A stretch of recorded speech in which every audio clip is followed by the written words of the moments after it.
Ten اڑاتا ہے، ایک بچوں کے سکول میں خون بہا دیتا ہے، ایک سمگلنگ سے صنعت کو مار دیتا ہے، ایک جعلی کھاد سے فصلوں کو تباہ کر دیتا ہے، ایک رشوت سے انصاف کو ختم کر دیتا ہے، ایک ٹیکس چوری سے قومی خزانے کو نقصان پہنچا دیتا ہے، اور ایک سیاسی ناانصافی قومی اتحاد کو مار دیتی ہے۔ چہرے مختلف ہیں، لباس مختلف ہیں، طریقے مختلف ہیں، مگر زہر ایک جیسا ہی ہے۔ پاکستان کو کمزور کرنا، عوام کو خوف زدہ کرنا، معاشرت کو برباد کرنا اور ریاست کی بنیادیں کاٹنا قانونی طور پر دہشت گردی کی ایک خصوصی قسم ہے۔ تشدد، خوف یا دھمکی کے ذریعے ریاست یا عوام کو سیاسی، مذہبی، ریاتی مقصد کے لیے مجبور کرنا، کسی فرد کو قانونی طور پر دہشت گرد قرار دینا عدالت کا اختیار ہے، اور قومی اور اخلاقی اعتبار سے سوال کہیں بڑا ہے۔ جو شخص، گروہ، مافیا، ادارہ یا بیرونی طاقت جان بوجھ کر پاکستان کی جان، مال، آئین، معاشیت، صنعت، زراعت، پانی، سیاست، انصاف، وہ قومی وحدت کو تباہ کرے، تباہی کا کردار لیے پھرتا ہے، وہ دہشت گرد ہے۔ یہ خون آلود سفر کہاں سے شروع ہوا؟ پاکستان میں تشدد، مسلح گروہوں کی تاریخ پرانی ہے، مگر موجودہ دہشت گردی کا بڑا باب 1979 کی افغان جنگ سے کھلا۔ سوویت یونین افغانستان میں داخل ہوا، امریکہ نے روس کو شکست دینے کے لیے پاکستان کو اگلی صف کا مورچہ بنایا۔ جنرل ضیاء الحق کے دور میں ڈالر آئے، اسلحہ آیا، غیر ملکی جنگجو آئے، تربیتی کیمپ بنے، کلاشن کوف کلچر ہمارے شہروں اور دیہاتوں تک پہنچ گیا۔ روس واپس چلا گیا، امریکہ بھی اپنے مفادات سمیٹ کر چلا گیا، مگر پاکستان کے حصے میں کیا آیا؟ کلاشن کوف، منشیات، فرقہ وادیت، مسلح جتھے، انتہا پسندی اور ایک ایسی جنگی معاشیت جس کی قیمت آج بھی پاکستانی ادا کر رہے ہیں۔ ناظرین، پھر 2001 آتا ہے، افغانستان ایک مرتبہ پھر عالمی جنگ کا میدان بنا، پاکستان دوبارہ فرنٹ لائن پہ آیا، ریاست بن گیا۔ جنگ افغانستان میں تھی، مگر اس کا بارود پاکستان کے بازاروں، مسجدوں، امام بارگاہوں، اسکولوں، پولیس چوکی، فوجی تنصیبات اور جنازوں میں پھٹا۔ ناظرین، پاکستان دہشت گردی کے خلاف جنگ میں تو 1000 سے زیادہ جانیں قربان کر چکا ہے۔ یہ صرف ایک عدد نہیں، یہ تقریباً 90,000 گھروں کے چراغ، یعنی کہ کم از کم 10 لاکھ لوگوں کے آنسو بہہ گئے، تو ہزاروں خاندانوں کی ٹوٹی ہوئی زندگیاں ختم ہو گئیں۔ ہم 10 لاکھ لوگ کو دیکھیں، پشاور کے بچوں کا خون۔ دسمبر 2014 کو پشاور کے آرمی پبلک سکول پہ حملہ ہوا، بچے کتابیں لے کر سکول گئے تھے، واپس بستوں میں کتابیں نہیں، تابوتوں میں لاشیں آئیں۔ 140 سے زیادہ میرے بچے شہید ہو گئے، جن میں بڑی تعداد ان بچوں کی تھی۔ کسی نے ڈاکٹر قدیر بننا تھا، کسی نے قائد اعظم بننے کا خواب سوچا تھا، کسی نے علامہ اقبال بننا تھا، کسی نے اس ملک کے لیے عاصم منیر جیسے جنرل پیدا کرنے تھے، مگر اس روز دہشت گردوں نے صرف طلبہ کو نہیں مارا تھا، انہوں نے پاکستان کے مستقبل پہ گولیاں چلائی تھی اور نہتے بچوں کو شہید کر دیا۔ جو دشمن بچوں کے بستوں سے ڈرتا ہو، وہ جانتا ہے کہ تعلیم اس کے بارود سے زیادہ طاقتور ہے۔ مگر سوال آج بھی قائم ہے، اس حملے کے بعد بنائے گئے قومی ایکشن پلان میں کتنا رد عمل ہوا؟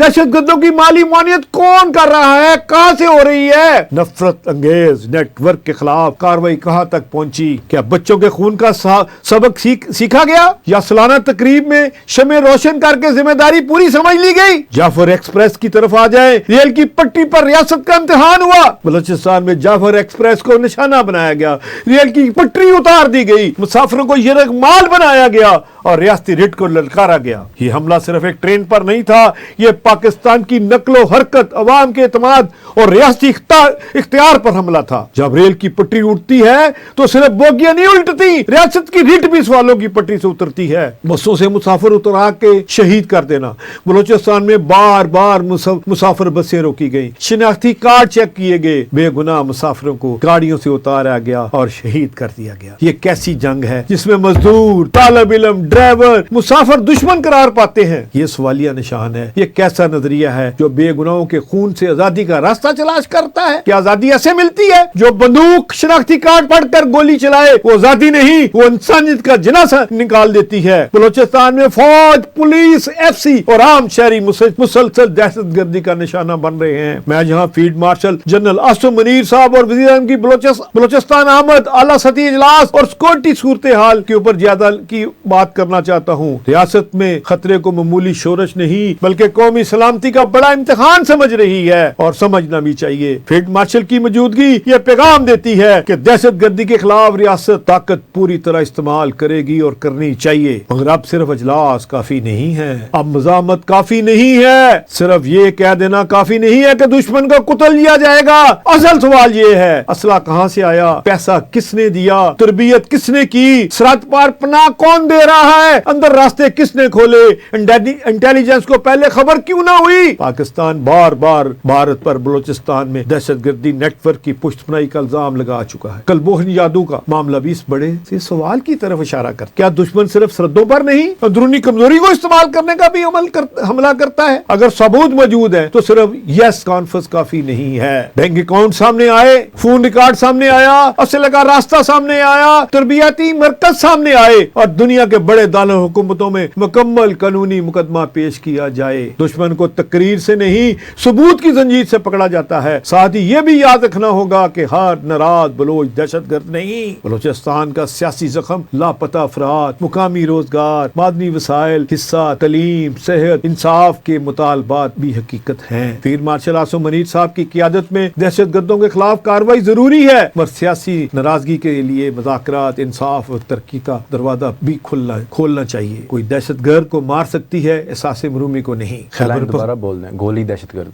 پیچھے کریں جی۔ گولی دہشت گرد کو تو مار سکتی ہے، احساس مرومی کو نہیں۔ خیبر پختونخوا افغان سرحد خیبر پختونخوا میں ایک مرتبہ پھر دہشت گردی کے شدید دباؤ میں ہے۔ ٹی ٹی پی اور اسے وابستہ گروہ پولیس، فوج، قبائلی عمادین، سیاسی کارکن اور عام شہری کو نشانہ بناتے رہے۔ پاکستان کا موقف ہے کہ افغان سرزمین کو پاکستان کے خلاف استعمال ہو رہی ہے، جبکہ کابل اس الزام کی تردید کرتا ہے، مگر سوال اپنی جگہ قائم ہے۔ اگر دہشت گرد افغانستان سے آتا ہے تو باڑ کہاں ہے، چوکیاں کہاں ہیں، نگرانی کہاں ہے، انٹیلیجنس کہاں ہے، اور سرحد پار پناہ گاہوں کے خلاف سفارتکاری کہاں ہے؟ سرحد پار دہشت گرد ایک قدم چلتا ہے، اندر کا صورتکار اس کے لیے 10 دروازے کھولتا ہے۔ فیلڈ مارشل صاحب کی ذمہ داری ہے صرف جوابی کارروائی تک محدود نہیں، ایک مکمل قومی حکمت عملی درکار ہے جس میں افغان حکومت سے دو ٹوک بات کرنی ہوگی۔ سرحدی نگرانی، پولیس کی مضبوطی، قبائلی علاقوں کی ترقی اور تمام سیاسی جماعتوں کا